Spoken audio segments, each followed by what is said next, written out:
pessoal, tudo bem com vocês? Sejam bem-vindos a mais um vídeo aqui no canal. Para quem não me conhece, eu sou a Alessandra, artesã responsável aqui pelo canal Crochê da Lei Atelier. E no vídeo de hoje nós estaremos falando sobre 4 formas de precificação do seu crochê. É isso mesmo, então, nesse vídeo eu quero trazer algumas formas aí, principalmente para as meninas que estão iniciando aí no crochê, que podem estar um pouco perdidas aí em relação ao tema precificação, como precificar o seu trabalho, qual a melhor forma de precificar o seu trabalho.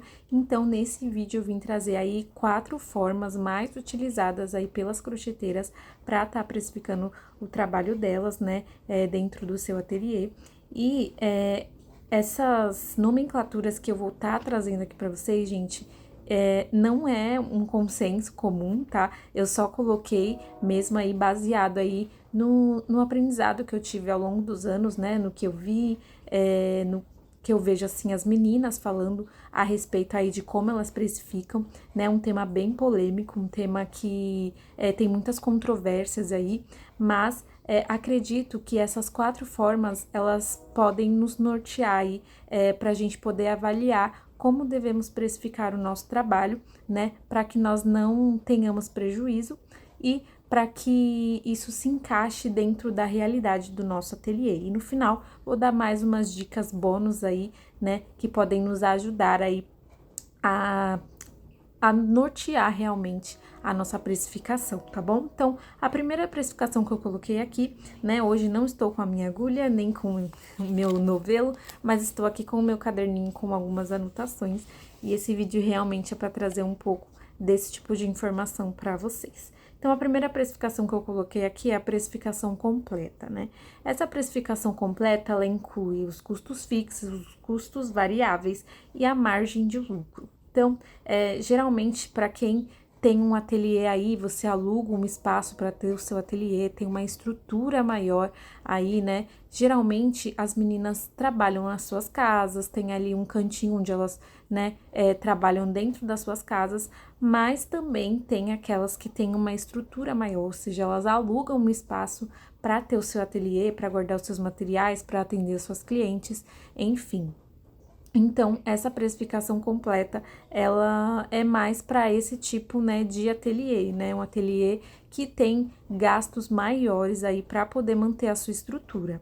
Então, os custos fixos seriam a água, luz, internet, então, valores assim que tem mensalmente, né, que você precisa estar pagando mensalmente, eles são basicamente ali um valor fixo por mês, né? A gente sabe que não vem o mesmo valor todo mês, mas a gente tem uma base aí, né, de quanto que vem de água, de luz, de internet, enfim. Os custos variáveis seriam os custos aí para fazer a sua peça, né, o seu produto. Então, seria o material, a mão de obra, a embalagem, a etiqueta.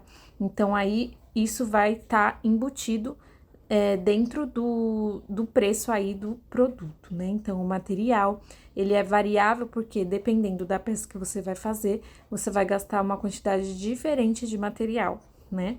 A mão de obra também, o quanto de horas você vai gastar para estar fazendo aquela peça. A embalagem e etiqueta, né, também vai depender do tamanho da peça, o tipo de etiqueta que você vai utilizar, né? Então, né, são custos aí que vai variar dependendo do produto que você vai produzir, né? Que você vai fazer. E a margem de lucro é aquela porcentagem aí que você vai colocar em cima desses custos para você ter o seu lucro. Então, essa seria a precificação completa, né? Então, uma precificação que vai incluir vários custos aí, né, para poder manter o negócio, manter ali o ateliê, né, que tem essa estrutura maior.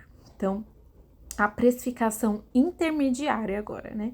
Coloquei esse nome porque tem meninas que trabalham em casa, né? Não tem ali um ateliê, não alugam um espaço para ter o seu ateliê, mas, né, elas colocam alguns daqueles custos que eu falei na precificação completa.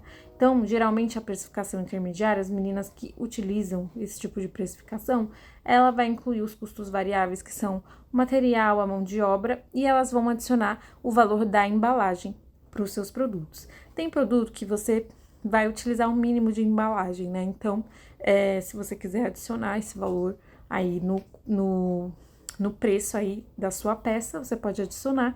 Também elas colocam a margem de lucro aí, uma porcentagem sobre o valor total do custo aí para ter o seu lucro, né? E a precificação simples. A precificação simples eu coloco, né, que é a que eu utilizo.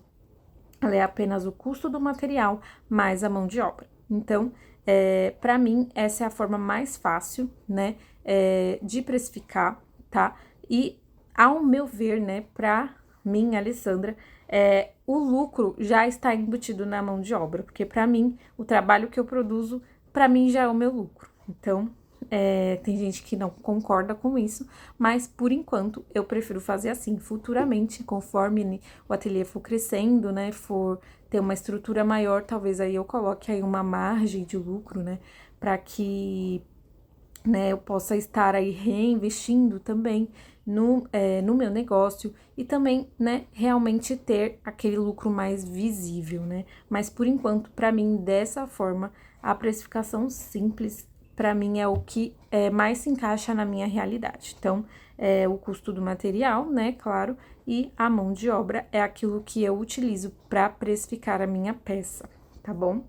E aí, a quarta forma de precificar é a precificação por multiplicação ou por porcentagem, né? As meninas que utilizam esse tipo de precificação, elas fazem o quê? Elas pegam o custo ali do seu material e aí elas multiplicam por 3, ou 4, ou 5, dependendo da dificuldade da peça, né?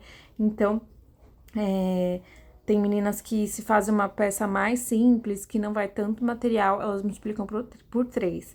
Aí, se vai dificultando, vai gastando um pouco mais de material, demora mais tempo para fazer, aí multiplica por 4 ou por 5, né? Um vídeo da Lauren, que ela faz esse tipo de precificação no ateliê dela, bem explicadinho, ela deixou, né? Então, é uma ideia aí, se para você se encaixar na sua realidade, né? Você pode estar utilizando esse tipo de precificação ou também aplicar uma porcentagem em cima do custo do material. Então, geralmente, teve um vídeo, eu não lembro a menina que falou sobre esse tipo de precificação que ela utiliza, mas eu acho que ela falou que ela aplica 30% em cima do custo de material dela, mas eu não lembro se ela também coloca mão de obra, enfim. Mas tudo isso que eu falei aqui sobre esses 4 tipos de precificação, né, também vai depender muito da sua realidade, como eu falei, vai depender também do nicho, né, que você trabalha. Tem nicho aí que você necessita aí colocar um valor na sua mão de obra maior, porque o gasto de material é mínimo. Então, o que eu falei aqui foi na minha realidade, trabalhando com o nicho moda casa, né? Então, se você for trabalhar com outros nichos, né, talvez esses tipos de precificação vai ser um pouco diferente, né? Então, por isso que eu sempre falo, você tem que identificar aí a sua forma de trabalhar e como vai ser melhor para você. O que eu acho que a gente não pode fazer é se prender a teorias, porque muitas vezes a teoria, ela não vai valer para a prática. A prática é totalmente diferente, o dia a dia do ateliê é totalmente diferente. Então, a gente precisa entender como o nosso negócio funciona, né? E ter aí esse entendimento de que cada um tem a sua realidade, que a gente não pode julgar a realidade do outro, a precificação do outro, porque a gente não sabe o que a pessoa passa, o que a pessoa tá precisando no momento, enfim, não podemos julgar uns aos outros nesse quesito, eu acredito, porque cada um sabe onde o cabo aperta, né? Mas a questão das dicas bônus que eu tinha falado seria a parte de marketing, de estratégias aí que você vai utilizar para poder alcançar o seu público, né? E é uma outra coisa também que eu não falei, que esse tipo de precificação também depende muito do seu público. Então, se você tem um público que vai depender do seu nicho aí, a sua precificação, ela também pode mudar, né? A forma de você estar precificando. E aí, a parte do marketing, né? Estratégias de marketing que você vai utilizar, pode utilizar. produto chamariz. Então, um produto aí que você vai colocar um valor um pouco abaixo, né? Claro, que você não vai sair perdendo, mas você vai ter um lucro um pouco menor, né? Você vai ganhar menos. Então, para esse tipo de produto, né, tem que ser um produto rápido de fazer, que vai pouco material, aí para que você tenha um ganho aí mínimo aí para ser um chamariz aí para que você possa chamar aquela cliente e ela se interesse por outras peças ou venha encomendar outras peças com você, né? A gente também pode sempre estar entregando brindes, né? Então, essa é uma estratégia legal para cativar o cliente, né? Um mimo. Então, o brinde, já fala, né? Ele é um presentinho, então você não pode cobrar. Então, ele não entra na precificação, né? Ali do seu produto. A pesquisa de mercado, né? Então, a gente precisa entender como que funciona o nicho que a gente está trabalhando, né? Quais são os preços aí praticados, para a gente não cobrar nem a mais e nem a menos do que o mercado aí tá, né, cobrando. E também a questão do atacado para revenda, né? Ou apenas atacado, enfim. Tem as meninas que são muito criticadas nessa questão, né? Porque acaba vendendo um valor menor, mas porque elas ganham na quantidade vendida. Aí tem gente que fala, mas é um produto artesanal, você faz cada peça, cada ponto, dá muito trabalho. Mas se as meninas que fazem isso, elas são rápidas, sabe? Elas conseguem ter acesso a um material mais barato, né, do que o restante, então, né, cada um, como eu falei, sabe a sua realidade. E varia de região para região, gente, o valor do material, o valor dos produtos vendidos, então, a questão do seu nicho, né, então isso é muito importante, né. Isso que eu falei aqui é mais pro nicho moda casa, por quê? Porque o valor, por exemplo, do barbante que a gente utiliza, 85% algodão, ele é muito mais barato do que, por exemplo, se você for fazer um amigurumi, né? Então, e na verdade, a questão do amigurumi também é a questão da dificuldade da peça. Então, eu já fiz amigurumi e também já trabalhei com fio de malha. E amigurumi, gente, dá muito trabalho para fazer. Às vezes, o gasto que você tem com o material, ele nem é tanto, porque são peças menores, né? Não vai tanto material. Apesar de que o fio amigurumi, né, que tem que ser um fio, não só amigurumi, mas um fio 100% algodão ali para poder estar fazendo o amigurumi, ele é mais caro do que um barbante, né? E a questão da dificuldade da peça e também das horas gastas. Então, são muitas questões que envolvem a precificação, né? Não é só os custos fixos ou variáveis, né? Mas vai depender de muitas coisas, vai depender do nicho, vai depender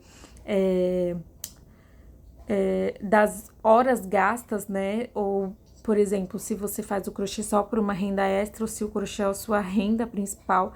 Então, tudo isso vai influenciar, porque muitas meninas fazem por renda extra, ou seja, elas querem só ter aquela renda a mais ali no seu mês.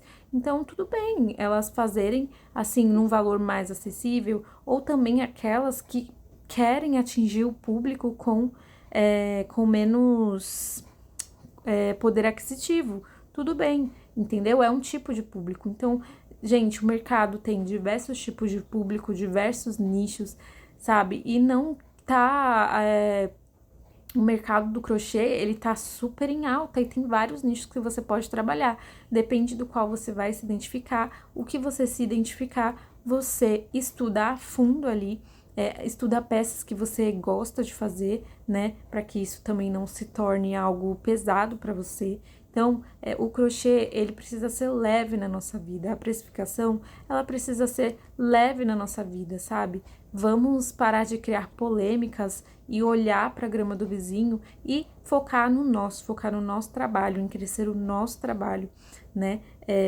Então, a última coisa que eu queria falar aqui, que eu coloquei ali na thumb, a melhor forma. Qual que é a melhor forma de precificação, gente?